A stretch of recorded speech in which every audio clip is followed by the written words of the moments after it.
our speaker. Good morning. Good morning. Brent is an exceptional friend of mine, and it's actually our anniversary today. I've known him for 1 year today. And it's really fitting that Brent is here to speak at the Positive Thinkers Club, because anyone who knows Brent knows that Brent is probably the most positive person in the world. And I'm not just saying that. Brent sees the beauty in the rain, and he chooses acceptance over judgment. He sees the opportunities, and he sees possibilities where other people see brick walls. And he has this insatiable appetite for learning and growing, which we're going to see today. Besh's background comes from a military background. You'll see that when a woman comes into the room, he stands up. Or if she comes to the table, he stands up. It's kind of unnerving at times, but anyway, that's his background. And he's now retired, and he was in the service for 24 years. His work in the service included working in the infantry, and he was a Navy clearance diver. He was also an instructor and a bomb disposal technician. In his last 5 years, he was in the Special Forces, and he is a Special Force himself. Since he's retired, he's invented a super blade for knives, and he has a custom knife making business. And he also helps his wife, Brent Besh Beshara, with her art, which she's an amazing artist. And he has a huge passion for sharing life's wisdom with people just like you. So please welcome my very good friend and Mr. Positivity himself, Brent Beshara.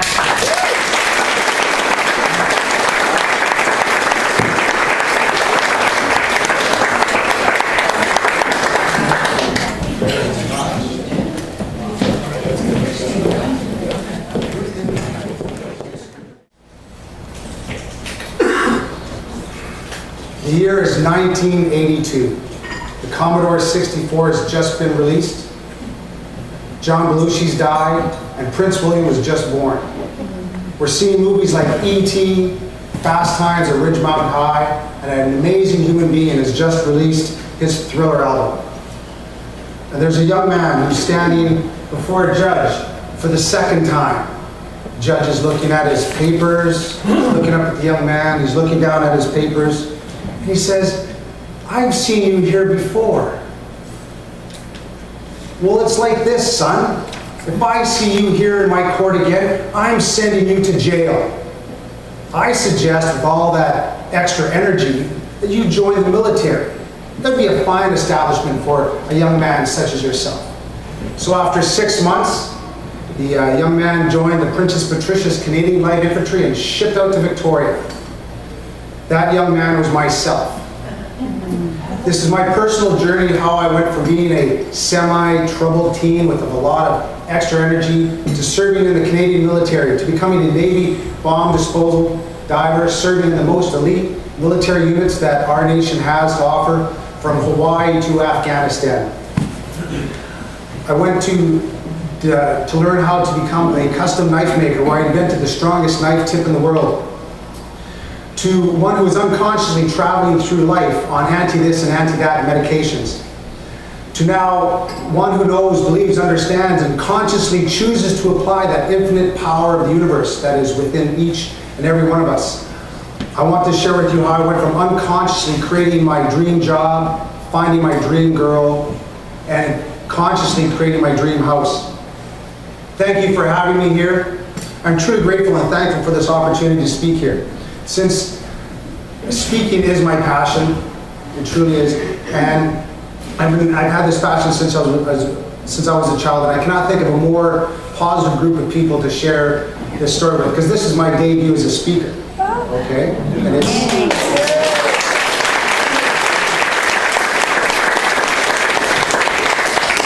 I've always been a philosophizer at heart, and when I retired from the military after 24 years, the mission was over. My duty was over. So I needed to fill that void of activity with something else. So I decided to make life my mission and try to work out the what's the word for it?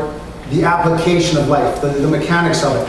So I went online and started to study, the customs, traditions, modalities, philosophies, and wisdoms from around the world, from ancient times to our current understandings of the quantum mechanical world. I studied the adepts, the artists, the poets, prophets, professors, painters, physicists, playwrights, politicians, padres, and priests. I studied the enlightened ones like Jesus, Buddha, Muhammad, Ronald McDonald, Deepak Chopra, Einstein, Confucius, Emerson, Thoreau, Galileo, Plato, and Aristotle.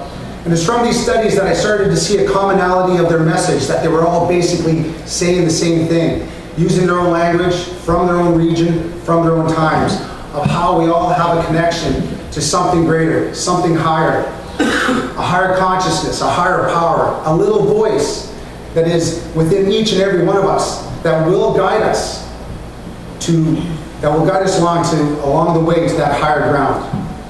They're also saying that there are immutable universal laws, that there are ineffable universal laws that govern everything. These are unseen laws like gravity, electricity, magnetism, attraction, faith, and intention. And in understanding these laws, as in when you know the truth shall set you free, that you can truly be, do, and have everything. But they also say that to be human is to be amazing. So let's carry on with the rest of the story. It's now 1993. I'm in Victoria, BC. I'm a Navy bomb disposal diver.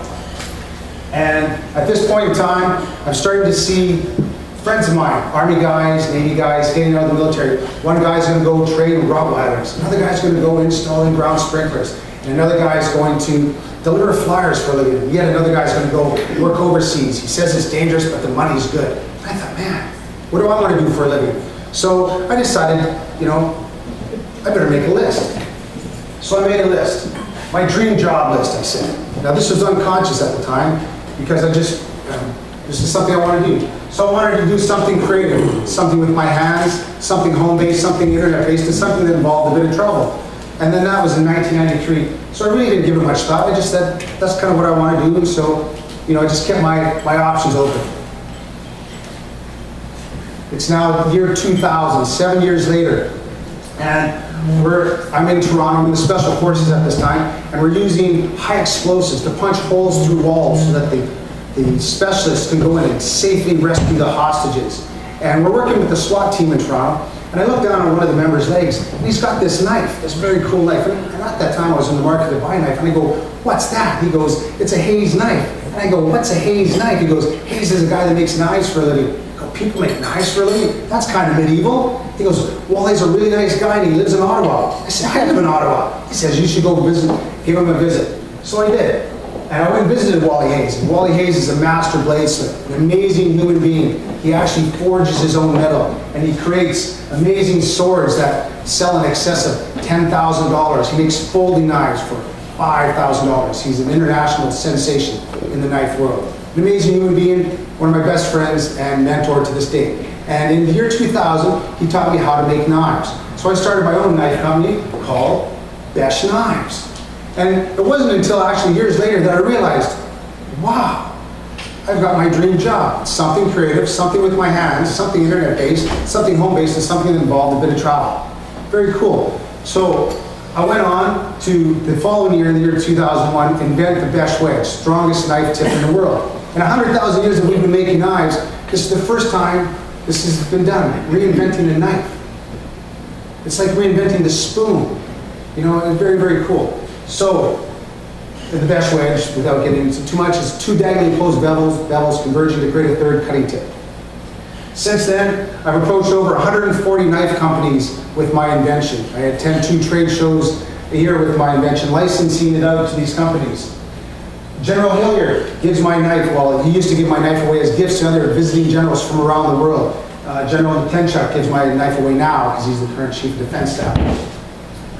So this knife making career has been fantastic. It's allowed me to accomplish a lot of great things in my life and mature as a human being. Well, at the same time though, I was in a relationship. And have you ever been in a relationship that was almost there? That was almost good? Well, I was in this relationship that was 4/5. It was almost there. I'm thinking, is this it? Do I have to settle? I want more. I feel in my heart that there's more to have, but am I compromising? I couldn't tell. So she was in the military, and she went off on a 6-month exercise. So while I continued to make knives, each night I would go home and I'd sit down with my little chimney and I'd burn kindling, and I'm going, man, I want more. There's got to be more to life. There's got to be, I just want to be. There's an industry called Hallmark, and they talk about this. They talk about how it is all that. I'm thinking, man, I want that. If they say it, there's got to be something to it. So I made a list. It's my dream girl list. And so I sat there every night for 6 months making this list. I wanted somebody with a sense of humor, who was motivated, a self-starter, who would motivate me, who had a passion for life, that would get me off the couch and say, hey, let's go for a walk. I wanted one who felt confident about herself, who felt attractive about herself, who had the same goals about myself. And the 1/5 that was missing in my previous relationship, I want to entertain people. I want to have people over to come into my house and share life, food, fun, and conversation. I want to go for walks after supper. And for some reason, I wanted her to come from a large family. I don't know why, I just wanted it. It's a list. I can make it up. It's mine. And also, she has to have her own art. That was important for some reason. Well, I know what it was. It was because I had my own art. Okay? And in previous relationships, I was their art. So whenever they needed to do or want something, I had to be involved. But I wanted to have my own. I wanted to have my man cave, right? I wanted to go out and do my thing and then come back and hang out. Right?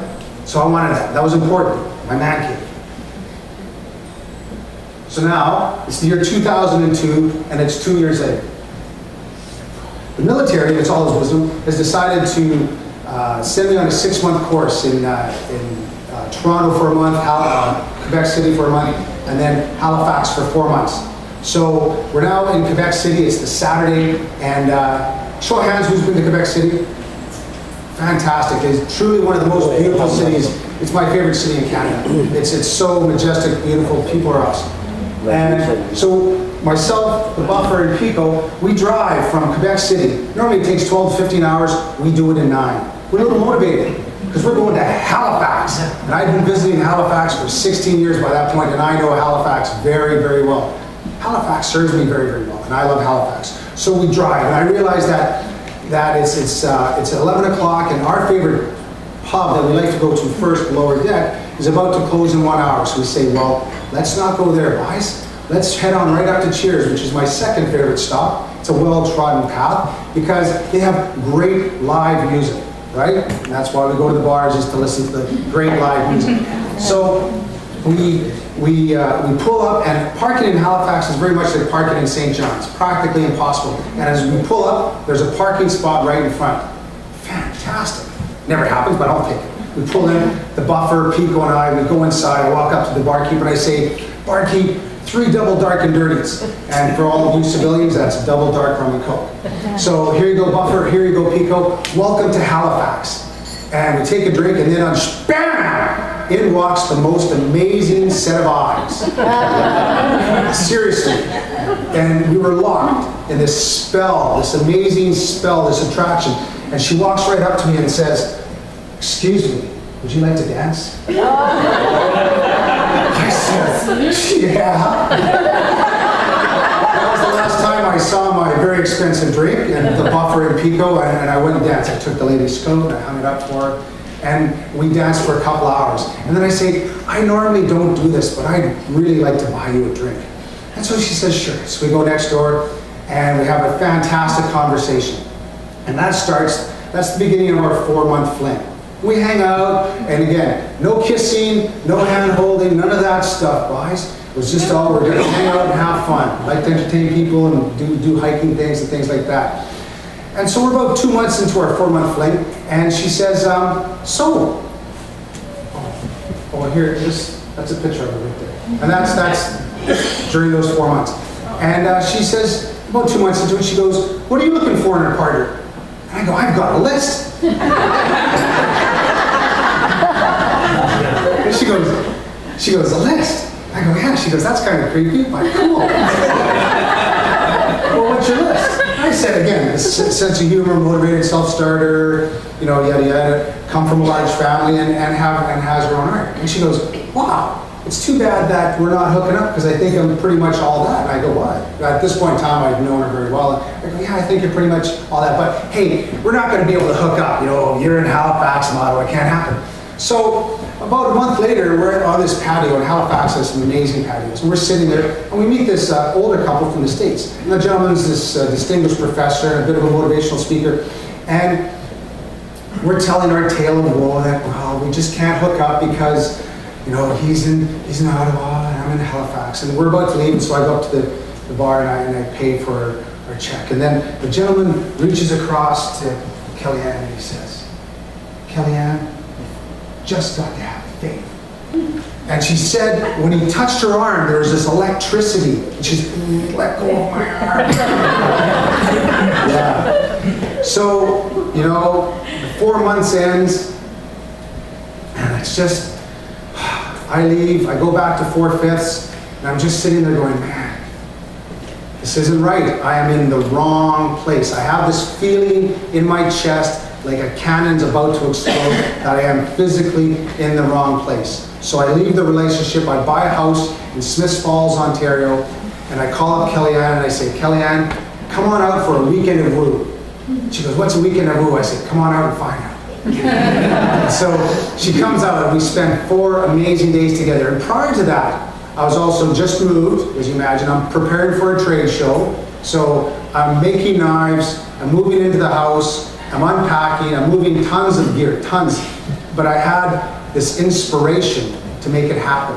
Like I had no physical deprivation. I just had all this amazing energy to make it happen. So, but also I'd worked out the fact that because I wanted to entertain her, that every sound that she was going to hear, I was going to orchestrate. She loved 80s music, so I made 4 CDs of 80s music, MP3s. So we had from the full decade of 80s music, and that's all we were going to hear the whole entire weekend was continuous 80s music. She loves the 80s, so do I. I'm kind of a fan. And then I also worked out the menu. Every morsel, every forkful of food that she was going to have, I architected, right down to like the fixings. And I learned later in reading the book by James Clavell of Shogun that in feudal Japan in the 1600s, that it was the man's responsibility to create the ambiance. I didn't know that. This is something I've always been naturally drawn to. And they call it chanoya. And the man comes in and sets up, in the little romance hut. He goes in and he sets it up, and the woman comes in from the other door. They sit down and they have a pleasant conversation, and then she leaves. It's very cool, very romantic, kind of. I love love, by the way. So she comes out, and we have this amazing weekend of woo. Again, every meal was worked out. Every sound she was going to hear was fantastic. And then on the 3rd day, I am so busting with joy. And she's sitting on the lawn chair. We just had an amazing barbecue, and I can't take it anymore. I reach across and I grab that lawn chair and I pull it towards me and I say, Kellyanne Pye, I love you. Oh yeah. And she says, Besh, I love you too. The following year, we were wed. Yeah. And here's my list, right? The list, we were wed, we were married in Renews. Ever hear that song, Wedding in Renews? Well, we were married in Renews. We had the most amazing time. It was truly magical. So I found my dream girl, dream job, dream girl. And remember the last thing that I wanted her to have? What was that? Her own art. And Kellyanne is also an amazing artist in her own right. Okay, and that's one of the projects we work on. She has these amazing pieces of work. She's truly the real deal. I love her dearly, and I'm absolutely her biggest fan. Her mother might disagree, but. So let's move on. It's now the fall of '06, and what I'm doing is getting ready for my trade show. I'm about to present my Besh wedge in rapid fire. I'm about to carpet bomb the blade industry. And in doing so, again with military precision, this trade show is huge. The convention hall is like a mile wide. There's hundreds and hundreds of booths, and thousands of people show up. And so I'm preparing for this. This is my come out year of really hitting it. So I'm having 10 meetings a day. Most of them are an hour long. right? So over 4 days, I'll have 40 meetings, okay? And then some meetings in the evening, so maybe 45 meetings in total. So I'm preparing for this, I'm preparing samples. And I'm in my shop, and I'm working away, grinding out knives. And again, effortless energy, just the, inspired. And while I'm doing it, I'm listening to the CBC, because I love the CBC. It's just got all these amazing articles. And with that, I'm listening to these interviews, mostly by Jian Ghomeshi, but he's interviewing poets, the prophets, the painters, the physicists, the playwrights, the politicians, right? He's interviewing these amazing people from around the world, and every one of them, all of these amazing people, at some point in time of the conversation has this aha moment when they get that inspiration to create that story, that movie, find that new formula, that invention. They get this aha moment, this inspiration that comes down to them. So I just said, wow. So I started looking those people up, and I started reading that material. So from '06 onward, I just had this insatiable desire to start reading. It's now Christmas of '08, and I've been reading now for the last 2 years, reading, and continuously. Just, I'm retired now. I got out in '07, and so now that's part of my regimen, is just to keep reading this stuff. Christmas of '08, check it out.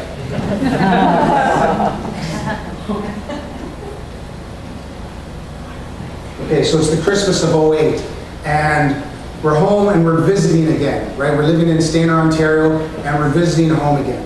And Kellyanne's sister Michelle had Ty John Mercer on the 28th of November, and we're visiting, and so Kellyanne decides to paint a mural right up here. She's here and here, painting the mural, and while she's painting, I'm down here reading, and I've got Ty on my lap, and I'm reading Stephen Covey's book, 7 Habits of Highly Effective People. Safe travels, Stephen.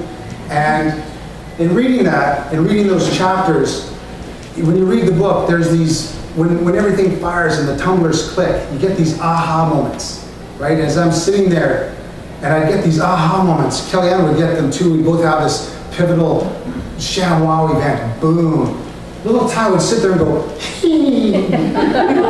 neat. I thought, well, that's neat. And we'd read the next chapter and read, and then the punchline would happen, and there'd be that ShamWow moment, and then I go, wow, and Ty would go, like, how cool. And throughout the whole book, whenever there was that ShamWow moment, I had that feeling of sensation, he would go, very, very cool, very perceptive. So we have to leave, okay? It's now January because we stayed 3 weeks. And so we have to leave. We have to say goodbye to Ty. And it's one of the hardest things I had to do. Here's this little bun. That's just a little body. He's only a month old. And we love him dearly. And we have to say goodbye to him. And it breaks our hearts. On the way back from Michelle's to her mom, Lynn's house, we have to pull into a school parking lot. So we're shattered, we're so distraught, we're just sobbing and crying. Why are we leaving family? Why are we living away from family? My kids are on the west coast of Victoria, BC, not behind Carbonear. And why are we leaving family? And then so she says, what does this mean? I said, well, let's move home. Let's live with one set of family versus living between both families. And she goes, you know what this means? I go, let's make it happen. So we drive down to Lynn's house and we walk in, and Lynn goes, how was it?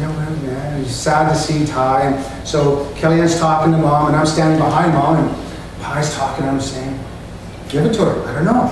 And she's giving me the look like, if I say these words, and this is all, silent talk, husband and wife can do that kind of stuff.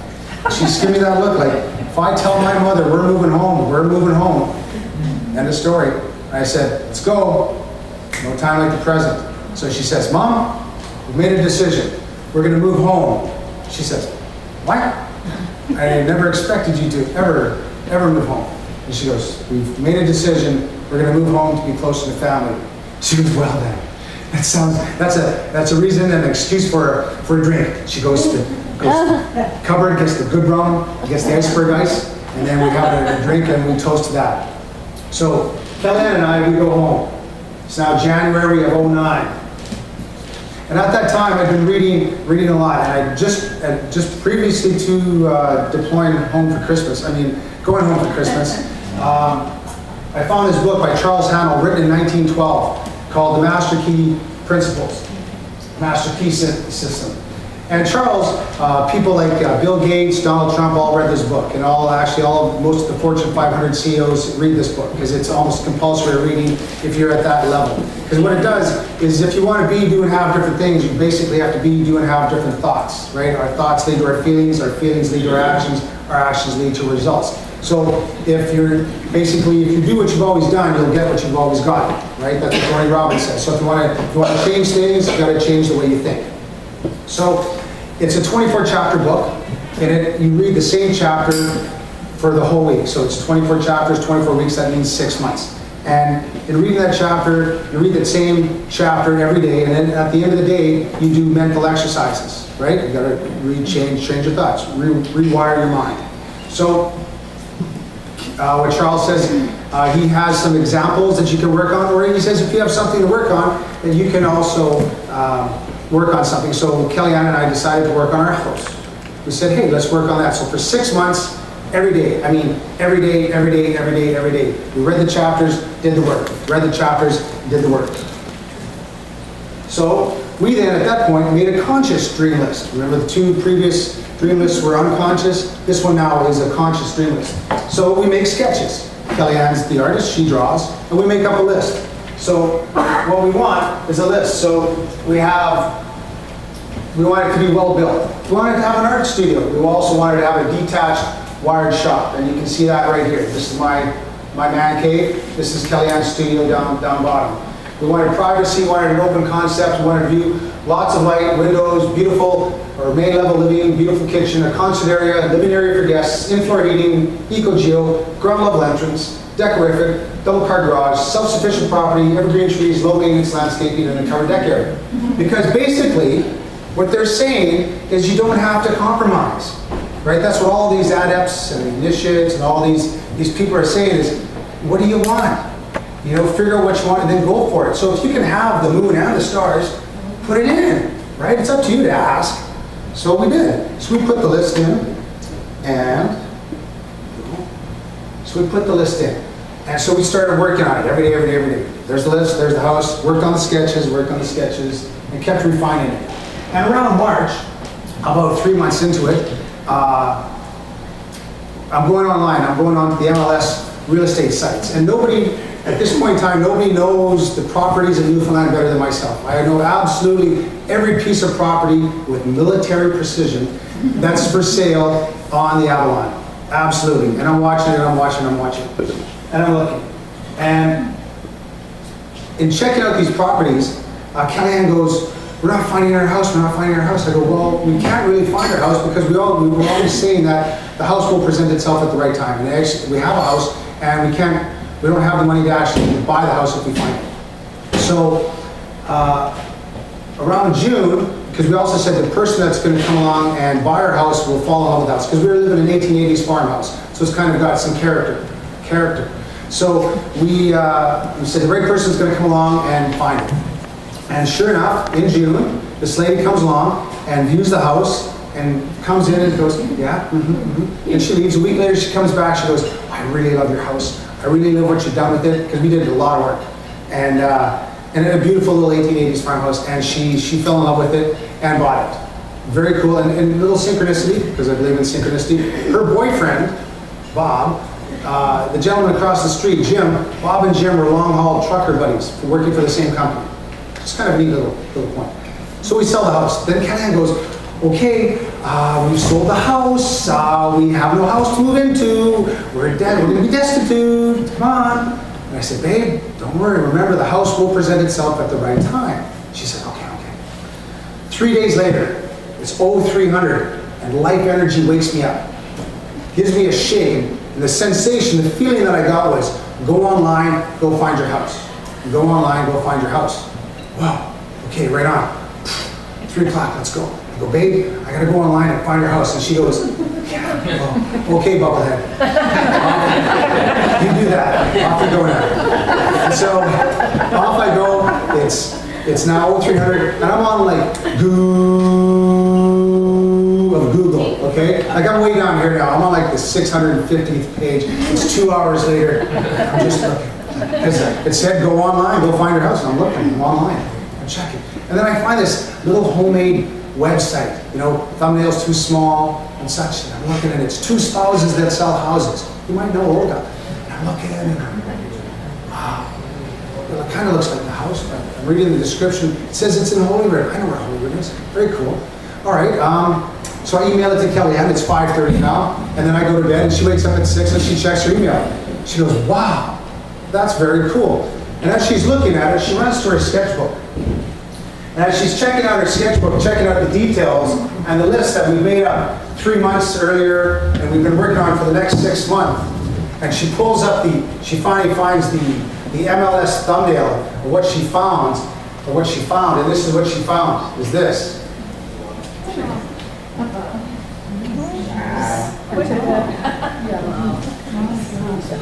So I don't know about you, but I find this kind of pretty fantastic.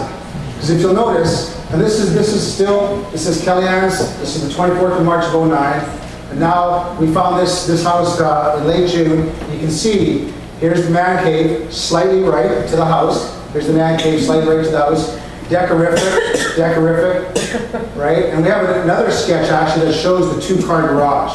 It's very, very cool. So we put in the offer and everything works out fantastically, okay? We buy the house, we move in. The last item of goods that came off the truck, it started to snow. It snowed for 3 days. Nobody could get in or out, so all we could do was unpack. So for 72 hours, we completely unpacked. Now, remember the reason why we moved? Remember the reason why we moved here? Family, right? That little bun, right? That little baby, right? Ty John Mercer. Amazing little baby. So now we move in on the mid-June. Ty's birthday's on the 28th, right? So we move in mid-November, and we're there before his first birthday, okay? And this footage that I'm about to show you here is this footage is in our living room in that very, very house. And I know you can't see it, but you're going to hear it. This is Ty John Mercer taking his very first steps in the house that we envisioned, the consciousness that we created, and held it in our hearts, had the faith, and then acted on it. And this is now Ty John taking his very, very first steps 1 year later. No! All right, you get the idea. So there's the little Ty. Okay. All right. Man, that was cool. Try again. Okay, let's try. It was working just before you guys showed up. Anyways, you get the idea. He walks across, everyone cheers. Fantastic. All right. So let's move on. The power of 1 year. So 1 year ago today, I was sitting in your seat, sitting there watching. Oh no, actually, let me back. Thank you, Sly. So, okay. The 25th of July, I was sitting there and I was just, man, kind of mopey, kind of like, man. Kellyanne goes, what's the matter? I go, I want to meet more fun, like-minded, happy people. Because a year and a half before we got there, I went online and tried to find some more spiritually, cosmically fun, like-minded, happy people. And she says, and I found this one lady online and her name was Tina Olivero. And I wanted to talk with Tina and help her out doing what she does. And so I called, and I could only get hold of her publicist, and her publicist said, yes, you can attend her course. And I said, no, I don't want to attend it. I want to help out with it. And she goes, no, but you can attend it anytime. Just I go, no, I want to talk to her. No, you can attend. And so I gave up. I just said, shag that voice. So I moved on. So it's a year and a half later, and now I'm just like that. And I want to meet more fun, like-minded, happy people. And Kellyanne goes, well, Besh, you're always talking about the law of attraction, man. Make it happen. Right, I am. All right. So I sat down pretty much like that guy, but now thinking different thoughts, right? And I said, right, I want to meet more fun, like-minded, happy people. 48 hours later, I'm at a barbecue, which would have been a year ago yesterday, and I meet the amazing Jennifer Trask. Jennifer has spoken here at this event, and she's Kellyanne's cousin. And when we met, it was like 2 rockets firing. It's like, go broad Newfoundland, Newfoundland, woo! You know where I'm coming from. It was fantastic. The very next night, Squid Jigging Festival in Holyrood, Newfoundland. I'm sitting there on the deck, we're watching the festivities. This amazing lady walks in. She's got this cowboy hat in. She walks in and she says, hi. She goes, hi. I'm Tina Olivero. And I said, Tina Olivero, man, I've been wanting to talk to you for like a year, almost 2.5 years now. Whatever, you know what I mean? And she goes, well, talk to me now. Oh, I thought we'd go for a coffee first. Okay, so we had an amazing conversation, and since then, Tina and I have been walking buddies, and actually now I am working with Tina on some projects. It's absolutely fantastic. Jennifer says, hey, let's go to the Positive Thinkers Club. And I go, what's that? She goes, I don't know, but it sounds fun, it's positive. So we go, and there at the That's right. Gary Summers was speaking, and I was sitting pretty much where that lady is. And he's speaking, and well, actually, it was in the other facility. Yeah. And I'm sitting there going, man, I want to do that. Wow. Gary's giving this great talk, and inspiring, and fun, and happy, and I want to do that.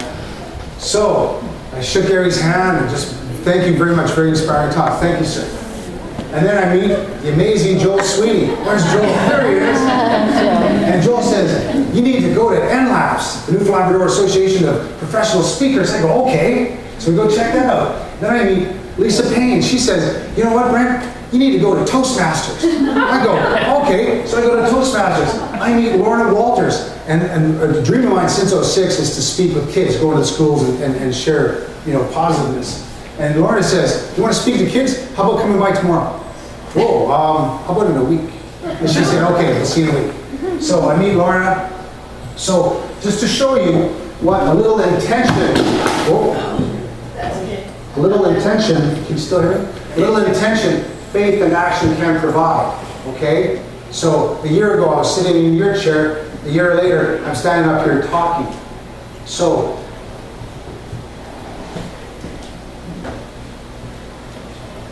what does this all mean? Okay, what does this mean? It means that basically all those enlightened ones that we talked about previously, those poets, prophets, and professors, those enlightened ones, Jesus, Buddha, Muhammad, Ronald McDonald, all those cats, what they're saying is absolutely true in clear black and white. If you look up those words and understand, because when you know the truth shall set you free. And it releases you of all this drama, because remember there's those laws in effect. There's immutable universal laws that are in effect that govern everything. And when you know these truths, these mechanics of the universe, that you can apply these to everything. So to quote one of my favorite men is that all of our dreams can come true if we have the courage to pursue them. Right? Have the courage. Because it takes action. We live in a cause and effect universe. Right? You got to give before you get. So now that you know absolutely that you can be, do, and have not just anything, but everything. Tell me, what did you plan to do with your one wild and precious life? Thank you.